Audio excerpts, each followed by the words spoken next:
नागपूरमधील 15 नगरपरिषद आणि 12 नगरपंचायतींपैकी 22 ठिकाणी भाजपनं कमळ फुलवत आपणच धुरंधर असल्याचं सिद्ध केलंय। तर शिंदेंच्या शिवसेनेनं रामटेकच्या गडासह पार शिवनीत सुद्धा आपला भगवा फडकवत 2 नगराध्यक्ष निवडून आणले। मात्र काँग्रेसला नागपुरात केवळ 1 जागा जिंकता आलेली आहे। त्यामुळे आगामी पालिका आणि जिल्हा परिषद पंचायत समिती निवडणुकांमध्ये विजय आपलाच असा विश्वास भाजपच्या गोटात होताना दिसतोय। याच संदर्भातला हा स्पेशल रिपोर्ट पाहूया।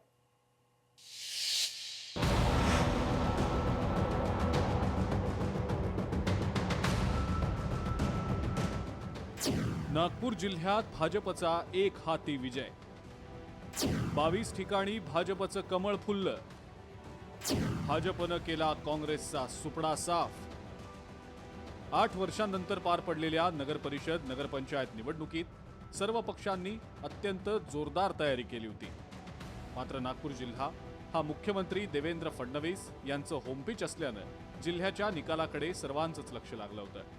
परंतु भाजपनं 27 नगरपरिषद आणि नगरपंचायत निवडणुकीत आपले 22 नगराध्यक्ष निर्विवाद निवडून आणत भाजपचा झेंडा फडकवलाय। त्यामुळे या निवडणुकीत भाजपनं काँग्रेसचा सुपडा साफ केलाय। माननीय मुख्यमंत्र्यांच्या नेतृत्वामध्येच आम्ही सारे लढतो। देवेंद्र फडणवीसजींनी नागपूरमध्ये सुद्धा चांगल्या पद्धतीने आम्हाला खूप मदत केली। स्वतः निवडणुकीच्या प्रचारात त्यांनी 4 सभा घेतल्या। भारतीय जनता पार्टीचे आमचे नेते देवेंद्रजी यांनी संपूर्ण महाराष्ट्र पिंजला आणि महाराष्ट्र पिंजून या ठिकाणी या मोठा यश आम्हाला मिळालं आणि आज महाराष्ट्रामध्ये 51% वर मतं आम्हाला मिळाले। 2/3 बहुमत आम्हाला मिळालं। 22 नगरपरिषद नगरपंचायतींपैकी भाजपचे 22 नगराध्यक्ष विजयी, शिवसेनेचे 2 नगराध्यक्ष विजयी, काँग्रेसचा 1 नगराध्यक्ष विजयी, गोंडवाना गणतंत्र पार्टी 1 नगराध्यक्ष विजयी, शेकापचा 1 नगराध्यक्ष विजयी। नगरपरिषद आणि नगरपंचायत निकालातनं भाजप महाराष्ट्रात नंबर 1 चा पक्ष असल्याचं जनतेनं पुन्हा एकदा सिद्ध केल्याची प्रतिक्रिया मुख्यमंत्र्यांनी दिलेली आहे।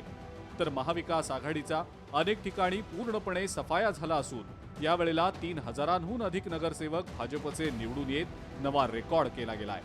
नागपुरात अनेकांचे बालेकिल्ले उद्ध्वस्त झाले असून सावनेर इथं काँग्रेसमुक्त नगरपालिका साकारल्याचा टोला मुख्यमंत्र्यांनी काँग्रेस नेते सुनील केदार यांना लगावलाय।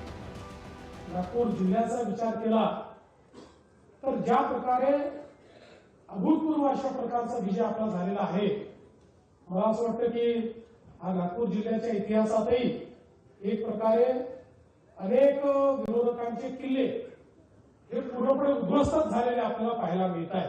सावनेर सारखी नगरपालिका आहे की ज्या ठिकाणी काँग्रेस मुक्त अशा प्रकारची ती नगरपालिका आपण तयार केलेली आहे। रामटेक जिल्हा जो आहे तो जिल्हा हा काँग्रेस मुक्त झालेला आहे। राज्यामध्ये नगरपरिषद आणि नगरपंचायत निवडणुकीत भाजपसह महायुतीनं मिळवलेला विजय आगामी महापालिका निवडणूक, जिल्हा परिषद आणि पंचायत समिती निवडणुकीमध्ये कायम राखला जातो का, की काँग्रेस महाविकास आघाडी झालेल्या दारुण पराभवातनं आत्मपरीक्षण करत नवीन उभारी घेतं हे पाहणं महत्त्वाचं असेल। ज्ञानेश्वर पवार, लोकशाही मराठी, नागपूर।